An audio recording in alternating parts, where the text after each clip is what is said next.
Hello there, Aries, Sun, Moon, Rising, and Venus. Thank you so much for joining me here today. Let's tap into the energy around your connection and the person you're focused on and see what Spirit wants to reveal today. As always, keep what resonates with your heart and release anything that isn't meant for you. All right, Aries, let's get into your reading.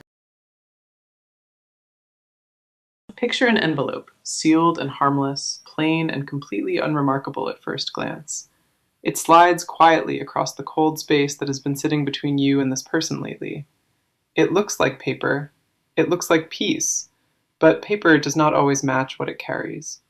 Because what is arriving here is not an apology, no, it only borrowed the costume of one. The words will be soft, gentle, careful, and heavily rehearsed beforehand. The timing, strangely, will feel almost too clean, almost too convenient to be a real coincidence. I want your body completely still for this. Shoulders dropped, jaw loose, both feet flat on the floor. Breathe in slow, breathe out slower, and let the noise in your head go quiet for me. There is one precise detail I need to name for you, and it will land the instant you hear it. It is small, almost stupid, a reason so thin that it can barely hold its own weight upright. A crazy excuse, a flimsy pretext, nothing more than that. A reach dressed up carefully in the borrowed clothing of a remorse they do not entirely feel yet. None of this means they are truly evil, just quietly tactical. And the very second that you read it, part of you will laugh, and part of you will understand. Understand that this thin little reason is not the whole picture. It is only the quiet opening move. The part of you that already knows this has been trying to warn you softly for a while now. There is a second act hiding behind this soft first one, and it is far louder than the apology. Here is the reframe, and I truly need it to land. Sit fully inside it, chest open, before we step even one single inch further into this reading tonight. The apology is not the event. No, the apology is only the fuse that arrives just before the event. Hold that line, screenshot that line, keep it close. Two very cold cards are about to walk in and prove that exact sentence completely, undeniably true. So let us stop reading the polite surface here and look straight down at what is actually underneath. You already feel it, that low hum under the sweetness, the sense that the calm hides something sharp. The first card slides loose, and honestly, the moment I saw it, I almost laughed out loud. The Seven of Swords, the card of the clever angle, the side door, the story told with one piece missing. They are not coming toward you empty, no, they arrive holding a plan, wearing an apology's careful face. Notice they chose an apology, the one thing built to quietly lower your guard before a real move. The excuse is the disguise, nothing else, nothing more. And the Seven of Swords just peeled that whole disguise off the plan, without ceremony, without mercy. Watch how the smallness of the reason is the tell. Nobody builds a thin excuse without a hidden one. They rehearsed the sorry carefully, but they never once rehearsed actually getting caught. This card does not accuse them of hating you, it accuses them of strategy, of quietly managing you. And you were never a person to be managed, which is the exact thing they are about to relearn. Then the second card turns face up, the Wheel of Fortune, and the tone of this hardens fast. This one does not ask permission, does not wait its turn. It turns whether or not anyone is ready. The wheel does not care about their timing, their script, or the careful little speech they prepared. Something is about to go down here, and it is close, closer than it even looks. I mean that plainly and coldly. A hinge point is swinging wide open in real time, right now. The apology comes in small, the wheel behind it comes in enormous. Only one of the two is honest. This person believes they are steering, believes the excuse buys a quiet path back toward you again. What they cannot see, what the wheel already knows, is that the floor beneath their own feet is turning. They think that they are making a bold move across the board in this whole quiet situation tonight. The colder truth is that the board itself is moving, and it is about to move underneath them. They are playing checkers on a table that just became a landslide, and they have not looked down yet. So no, this is not the sweet reunion the message pretends to hand you across its polite little surface. This is the last quiet minute you both get, the final still breath before the room that you both stand inside stops being quiet at all, completely. When the whole board turns like this, the one who saw it coming is the only person left standing calm, and you, out of everyone here, are the only one who sees the fuse clearly before it ever catches. Now let us step inside this person, past the polite words, into the private room they keep carefully hidden. Their outside is calm, their outside is composed, but their inside looks nothing at all like that. There is a whole quiet storm running behind that steady, unbothered face. You can already feel the gap between their words and the truth. The first card here is the Seven of Cups, the card of the elaborate fantasy they have been living inside. This is the card of illusions, of too many imagined outcomes, of stories mistaken for something solid and real. They painted a picture where the excuse works, where you soften, where the door swings quietly open again. In that picture, you are grateful, you are relieved, and you meet them halfway. None of that picture is real, and part of them quietly knows it. The Seven of Cups shows a restless mind picking through fantasies like clothes, hunting for the one that fits. They rehearsed a dozen versions of you, the forgiving you, the missing you, the still waiting you. But they built every bit of it without you in the room, which is exactly why none of it is accurate. They fell in love with a version of you that no longer exists. And underneath that fantasy, something far heavier is quietly pressing down on their chest. This is the part of them that nobody else gets to see. The second card turns over, the Nine of Swords, and now we reach the private part they show no one. This is the card of the 3 in the morning mind, the spiral, the dread that simply never switches off. Behind that composed little message, this person has not been sleeping well, not for a while now.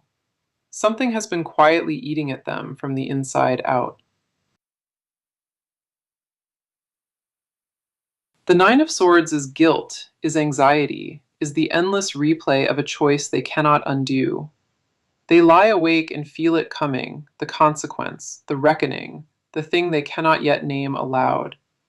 That dread is the real reason for the reach out, not the sweet reason printed on the surface. Fear wears a lot of costumes, and this one just wears sorry. The apology is not really for you at all. It is for their own fractured peace. They want the guilt to stop. They want the spiral to quiet. They want to feel clean again. An apology, in their mind, is the fastest way to buy back a single stolen night of sleep. But here is the exposing part. You cannot apologize your way out of the thing you refuse to face. The Nine of Swords does not lift because you forgive them. It lifts only when they finally tell the truth, and they are nowhere near ready to do that difficult thing yet. So the dread stays, the spiral turns, and the excuse becomes a pressure valve they keep desperately pulling.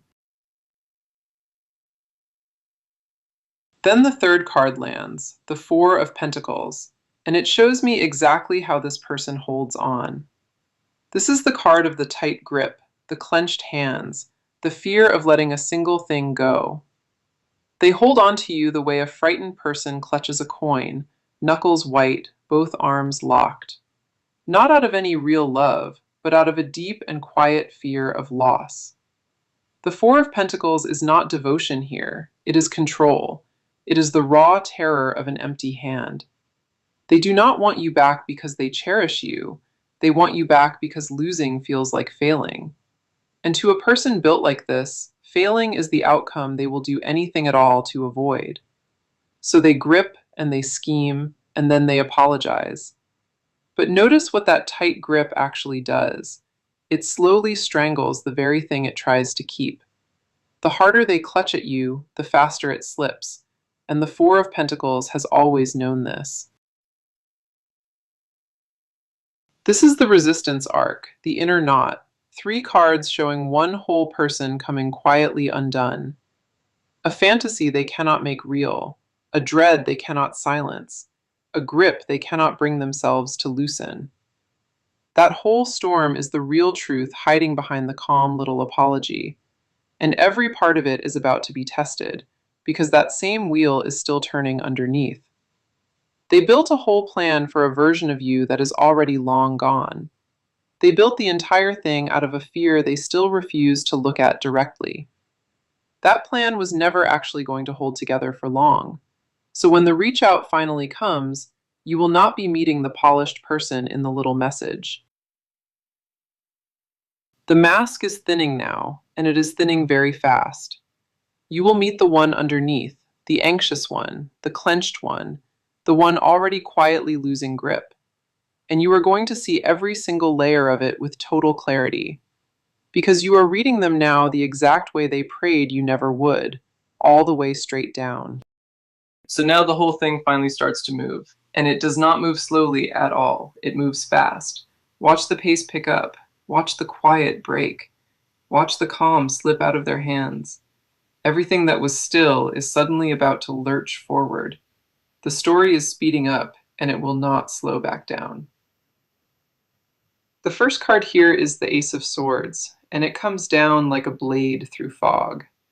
This is the card of the sudden truth, the clean cut, the single fact that changes the whole room. Something true is about to be said out loud, something that cannot ever be unsaid once it finally lands. The Ace of Swords does not soften anything. It does not blur. It names the thing exactly as it is. And the excuse cannot survive that kind of clarity. Not for 1 second. Not under a real question.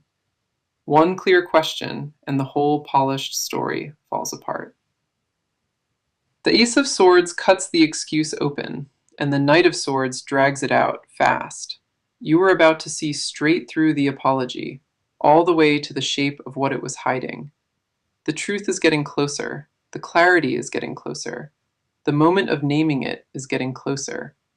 That is the closer to of this reading, and it arrives with the full weight of the Ace of Swords. Not softly, not gently, but cleanly and completely.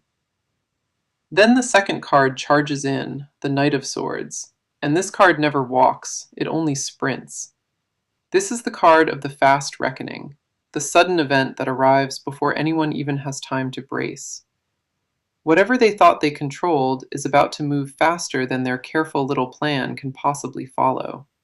Whatever is about to go down is not going to crawl toward you, it is going to race. The Knight of Swords is pure speed, is force, is the consequence that shows up without ever knocking first. It is already moving right now, and it is moving straight toward the buried truth. This is why the timing feels so sudden, so urgent. The Knight of Swords does not believe in slow. The apology was the last slow thing. Everything after it moves at the speed of this card. And here is what most people completely miss about this card in a moment exactly like this one. He does not just bring the event. He forces the truth up to the surface, whether it is ready or not. The speed itself is the thing that cracks the whole story wide open. So the calm you have been watching, the composed message, the careful tone, it does not survive this. It gets outrun, it gets overtaken, it gets left behind entirely by how fast the truth is now moving toward you. You can feel it building, that sense the ground is tilting towards something you cannot stop. And you are not actually meant to stop it, not at all. You do not have to lift a single finger here. You are meant to stand still while it moves and let the speed do the work for you. Because everything closing in right now is closing in on them, not on you, not this time. The truth moves toward you like an ally. It moves toward them like a bill finally coming due. It is the same event, arriving in two completely different ways. For you, it is clarity, it is relief, it is the honest answer you have been quietly waiting on for months. For them, it is exposure, it is the reckoning, it is the fast thing they can no longer outrun. There is a moment coming where the truth stops being a whisper and becomes the loudest thing here. The Ace of Swords names it, the Knight of Swords delivers it, and between them nothing stays hidden. Two blades, one truth, and absolutely zero places left to hide.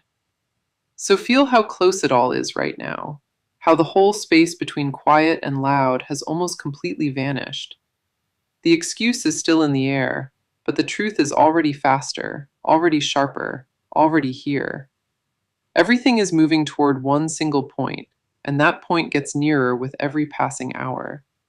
You are almost at the turning point now, so hold steady.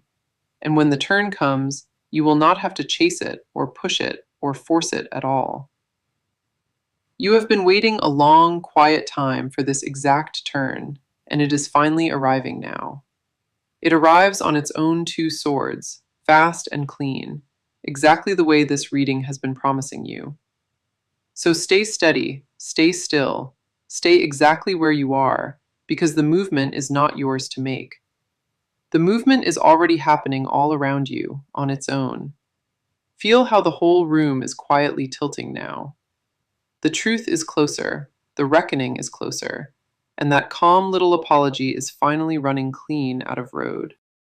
So let us follow the fall, step by step, because this does not happen at once, it cascades. One thing tips the next tips the one after, and none of it can be stopped midway. It moves like a long row of dominoes that were already leaning. The first card here is the Ten of Swords, and I will not soften what it plainly shows. This is the card of the full collapse, a structure finally giving out under its own weight. Watch each piece go in order, one falling straight into the next. The apology fails first, then the story cracks, then the careful thing they built comes down. The Ten of Swords is no small setback. It is the end of a chapter they cannot rewrite. What falls here does not get quietly propped back up. And notice the strange mercy hidden inside this card, because the very worst has already finished happening. Once the Ten of Swords lands, there is nothing left to dread. The feared thing is simply over. For them, this is the bottom. The collapse they kept sprinting from finally arrives. Nothing they say now can reach back up and catch it before it lands. The cascade does not ask them if they are ready. Then the second card turns, the Five of Pentacles, and now I can see exactly where they land. This is the card of the cold outside, the lit window, the warmth they cannot reach. After the fall, they stand in the snow, staring in at what they treated as guaranteed. The Five of Pentacles is the ache of scarcity, the late understanding of what a full hand was worth. They learn the true value of it only after it is already gone. That is the cascade completing on their side, collapse into cold, the long fall into a quiet aftermath. And here is where I gently turn the whole reading back toward you, because your side looks nothing alike. While their structure falls, while they stand shivering in the cold, you are somewhere completely else. They finally feel the exact cold they once handed so easily to you. The third card is the Seven of Pentacles, and this is the card that tells you plainly not to chase. This is the card of the patient harvest, the grower who plants, then steps back, then simply waits. You already planted every single thing that you needed to plant. You do not chase the fruit. You do not yank the vine. You let the season work. The Seven of Pentacles is deep permission to stop chasing, to stop pushing, to stop forcing anything at all. Everything you tended is quietly ripening on its own, and none of it needs your hand. The harvest always comes to the one who waited. There is nothing left at all for you to force or fix here. So while they scramble, you rest. While they beg the window, you sit warm and still. This is the no-chase truth of the whole reading, and the Seven of Pentacles seals it completely shut. You were never meant to run toward this. It was always meant to ripen and come to you. Then the final card lands, the Queen of Swords, and honestly, this card is simply you at your clearest. This is the card of the calm sovereign, the still face that sees everything and stays composed. You do not flinch even when the message finally arrives. Picture it exactly. The phone lights up, the excuse glows on the screen, and your hand does not move. You read it once, slowly, and you feel almost nothing. No pull, no ache, no urge to answer it. The Queen of Swords does not chase, does not beg, does not explain herself to anyone. You already know that answering would only pull you back into their collapse. She simply watches, clear-eyed, from a place that they can no longer reach or rattle or confuse. That stillness of yours is your whole power in this. Feel the whole scene at its peak, the cold on their side, the warmth on yours, the silence between. Nothing about their noise can touch your quiet now. The buzz of the apology, the quiet of your unmoved hand, the calm gray dawn coming up behind you. That is the sensory peak of this reading, and you are the composed center of every part of it. Everything loud in this picture is on their side, not on yours. So let the cascade run, let the collapse finish, let the cold do exactly what the cold always does. Let it all finally land exactly where it was always going to land. Your only task now is to stay warm, stay clear, stay seated, and let the harvest arrive on time. The Ten of Swords ends it, the Five of Pentacles cools it, and the Seven of Pentacles quietly feeds you. And the Queen of Swords, she just sits there, crown steady, watching the whole thing fall without you. So let us bring this all the way home and name what changes inside you after this. Because this reading was never really about them, it was always about who you become now. Something quiet in you is already starting to transform. Watch how the waiting in you turns to stillness. Watch how the ache turns into clean, simple clarity. Watch how the part of you that used to flinch at their name stops flinching at it altogether. Watch how the question that kept you up at night finally goes quiet, answered, set down for good. That is the transformation. 3 quiet changes, none of them depending on what they choose to do. None of it waits on their permission, and honestly, none of it waits on their apology either, not anymore. You change whether they knock on that door or not. The first card here is Judgment, and this card is the sound of you rising into a new chapter. This is the card of the reckoning that lifts you, the call you answer by becoming a steadier version of yourself. Judgment does not ask you to forgive on their timeline. It only asks you to rise on your own. The same event that becomes their collapse becomes, for you, the exact moment you step up and out. One reckoning, 2 directions, and you are the one who rises. You are not the person who first got that thin little excuse. Not anymore. Not after all this. Judgment draws a clean line, a before and an after, and you are already standing on the after.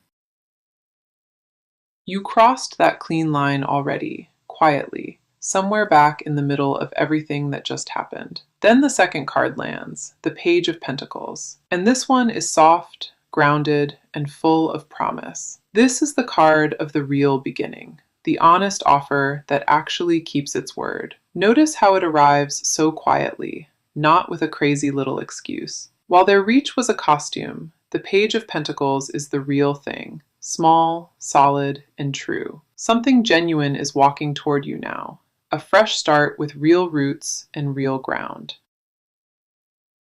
This is the version of connection that does not need to sneak in wearing a disguise or a clever excuse. It will not announce itself with drama. It will simply show up steady and ask nothing. The real ones never need a flimsy little pretext. Here are your grounded commands, and hold each one like a stone in your palm. Stay seated when the message comes. Do not answer from the old wound. Do not reopen a closed door. Stay clear, stay warm, stay the exact version of you that judgment just called up out of the ashes. You do not owe the past a single answer tonight. And if you feel the old pull, the urge to explain, to soften, just let it pass through. It will pass because you are not that person anymore, and the Page of Pentacles is already here.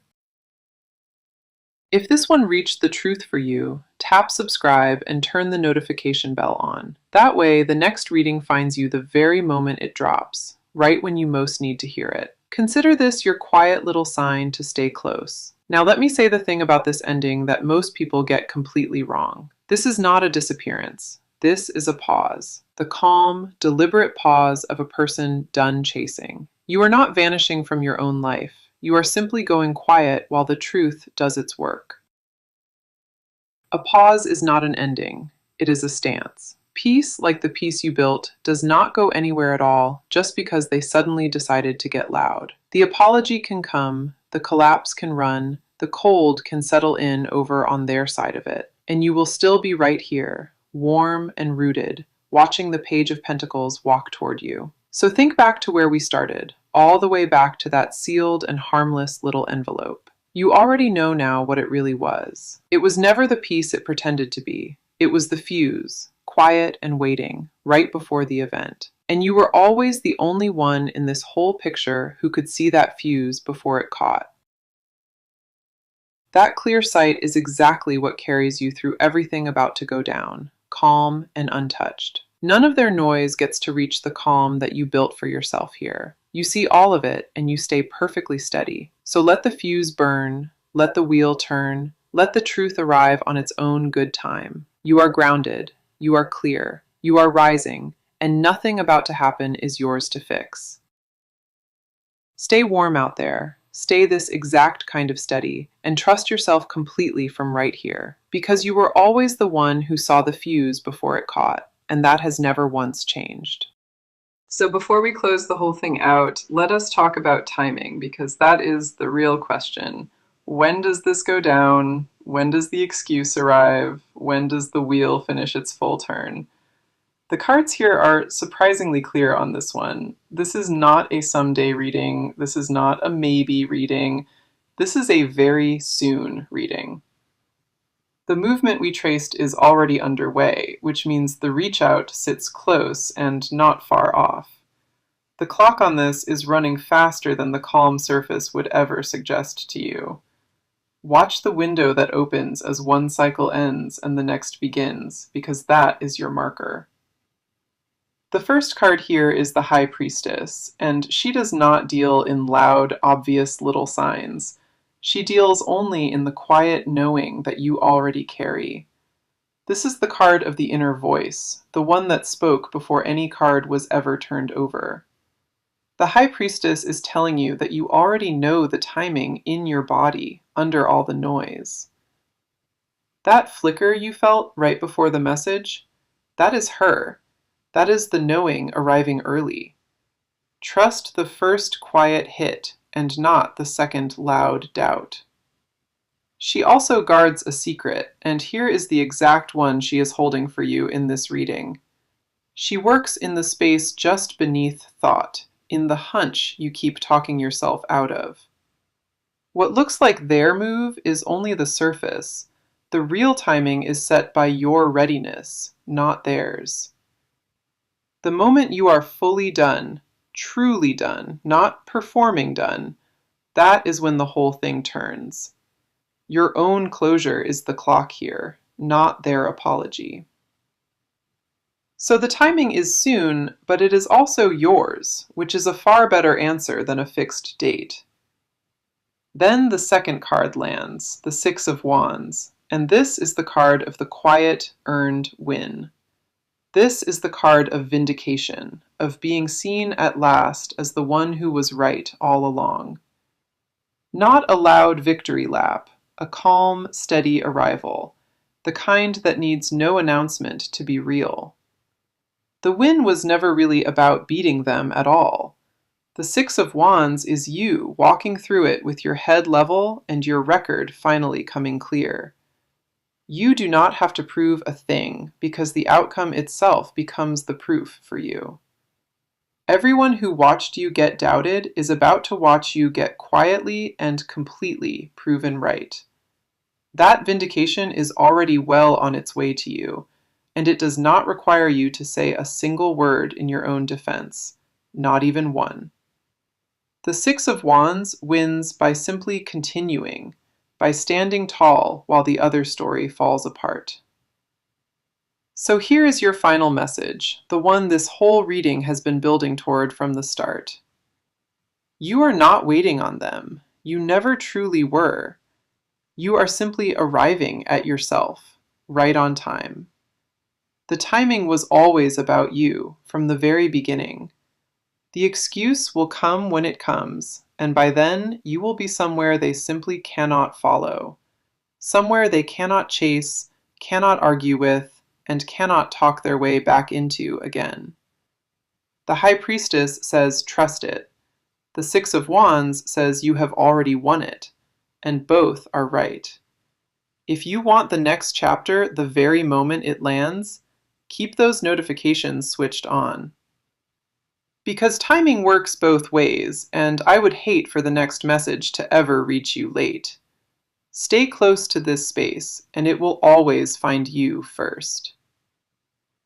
Now feel how far you have traveled just inside this one reading from that first sealed little envelope. You opened it, you saw the fuse, you named the truth, and you did not once flinch or chase. That is who you are now, and no crazy excuse is ever going to shake that version of you loose. You are steady now in a way that you simply were not before. So let the timing unfold. Let the window open. Let the reach out land whenever it decides to land. You will be ready, not because you waited by the door, but because you finally walked away from it. That single choice to walk is what set this whole timing into motion. The High Priestess knew, the Six of Wands confirmed, and now you know it too, all the way down. The knowing and the win are both fully yours. This is where the reading rests, not on their move, but on your quiet and unshakable certainty. The timing is close, the vindication is coming, and the person walking through it steady is you. So carry this out with you, that calm knowing, that earned win, that fuse you always saw first. You already carry the knowing and the win inside you, quietly, right now.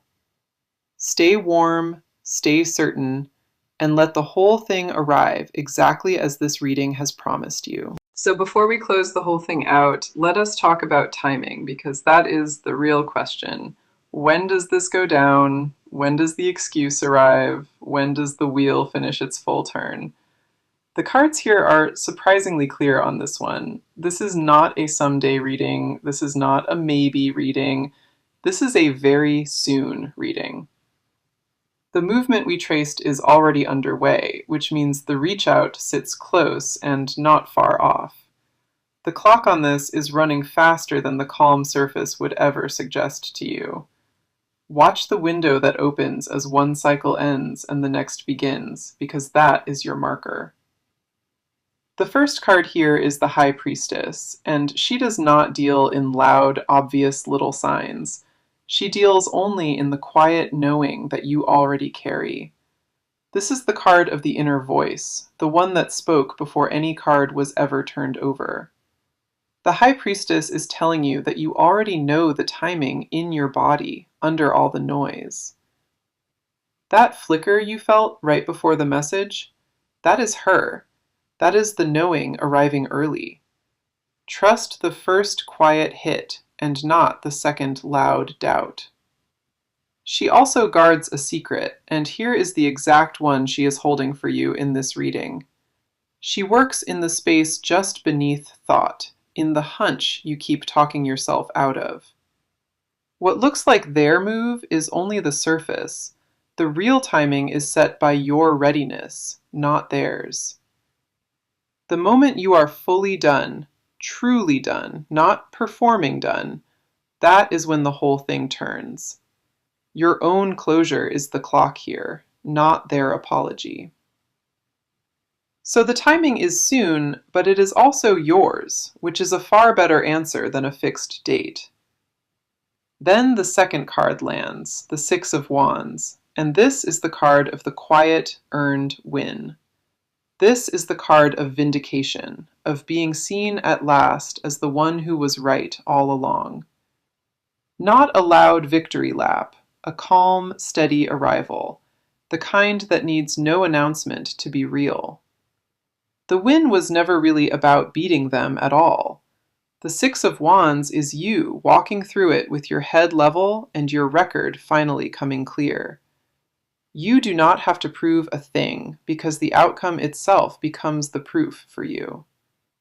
Everyone who watched you get doubted is about to watch you get quietly and completely proven right. That vindication is already well on its way to you, and it does not require you to say a single word in your own defense, not even one. The Six of Wands wins by simply continuing, by standing tall while the other story falls apart. So here is your final message, the one this whole reading has been building toward from the start. You are not waiting on them. You never truly were. You are simply arriving at yourself, right on time. The timing was always about you, from the very beginning. The excuse will come when it comes, and by then you will be somewhere they simply cannot follow, somewhere they cannot chase, cannot argue with, and cannot talk their way back into again. The High Priestess says trust it. The Six of Wands says you have already won it, and both are right. If you want the next chapter the very moment it lands, keep those notifications switched on. Because timing works both ways, and I would hate for the next message to ever reach you late. Stay close to this space, and it will always find you first. Now feel how far you have traveled just inside this one reading from that first sealed little envelope. You opened it, you saw the fuse, you named the truth, and you did not once flinch or chase.